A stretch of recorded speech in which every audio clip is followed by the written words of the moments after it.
رسول اکرم صلی اللہ علیہ وسلم کی جس وقت بعثت ہوئی تھی اس وقت کیا ماحول تھا؟ بے حیائی تھی۔ ایسے گھر موجود تھے جن پہ جھنڈے لگائے گئے تھے اور جن کا مقصد کیا تھا کہ جس نے بدکاری کرنی ہے وہ ان گھروں کے اندر چلا جائے۔ سرعام لوگ جاتے تھے، اور بلکہ آج کے دور کے اعتبار سے اس دور میں جو بے حیائی ہوتی تھی وہ شاید کہ اتنی بے رحم نہ تھی جتنی کہ آج کی۔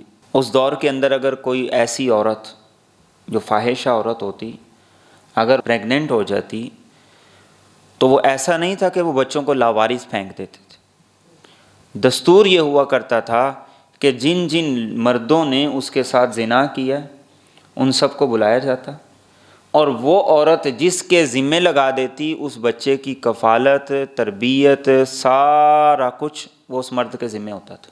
آج کے دور کی طرح نہیں کہ کوئی گلی کی نکروں سے مل رہے ہیں، کوئی ڈسٹ بن سے مل رہے ہیں، کوئی کوڑوں سے مل رہے ہیں، عیدی کے جھولوں کے اندر ڈال کے جا رہے ہیں۔ آج کی طرح کے بے رحم نہیں تھے۔ تو اللہ کے رسول صلی اللہ علیہ وسلم نے کیا کیا؟ آپ نے ان کو اس سے نکالا، مسلمانوں کو ایسی تربیت دی، ایسا پاکیزہ معاشرہ بنایا کہ اس پاکیزہ معاشرے کے اندر کوئی کسی کی طرف میلی نگاہ سے، بری نگاہ سے دیکھتا بھی نہیں تھا۔ اس دور کے اندر کیا تھا؟ ظلم و ستم عام تھا۔ اللہ کے رسول صلی اللہ علیہ وسلم نے ایسا معاشرہ بنایا کہ جنہوں نے عدل و انصاف کی مثالیں قائم کی۔ اس دور کے اندر سود، اس کا لین دین اور اس کے ساتھ کاروبار عام تھا۔ آپ صلی اللہ علیہ وسلم نے اس کو حرام قرار دیا، اور اس کے بعد تجارت کو، حلال ذرائع آمدن کو اختیار کرنے کی تاکید کی، تلقین کی۔ تو ان سارے کے سارے قسم کے معاشرے کے اندر پھیلے ہوئے جو بیماریاں تھیں، جو امراض تھے، ان سے نکالا گیا، ایک پاکیزہ معاشرہ بنایا گیا۔ یہ تو ہو گئی روشن خیالی۔ آج کی روشن خیالی کیا ہے؟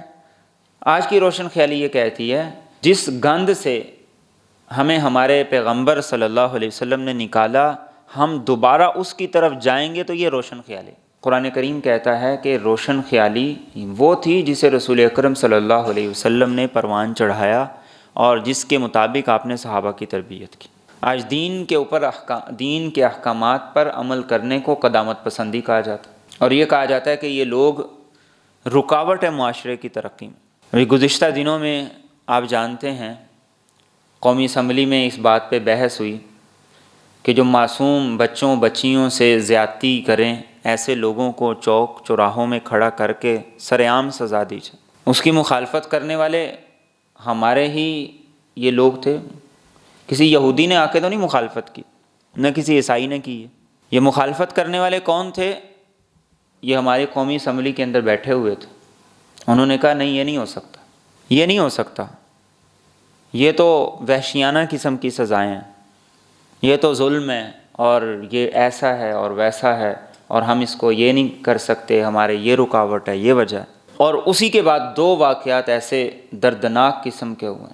ایک چھوٹی بچی سے زیادتی کی گئی، اس کو پہلے چاقو سے وار کیے گئے، وہ نہیں مری، پھر گولیوں سے وار کر گولیوں کی بوچھاڑ کر کے جنسی درندگی کے بعد اسے قتل کیا گیا۔ ایک طرف جنسی درندگی کی گئی اور اس کے بعد گلے میں پھندا ڈال کے اور اسے مار دیا گیا، اور ہم اندھا دھند ایسے لوگوں کے دفاع میں پیش ہوتے ہیں، ایسے لوگوں کے وکیل بنے ہوئے ہوتے ہیں، ہم بلا وجہ ایسے لوگوں کی وکالت کر رہے ہوتے ہیں، اس لیے کہ کسی ایک تنظیم کی اگر ہم وکالت کر رہے ہیں تو وہ سارے لوگ اسی میں ہیں نا، اس سے باہر تو نہیں ہیں۔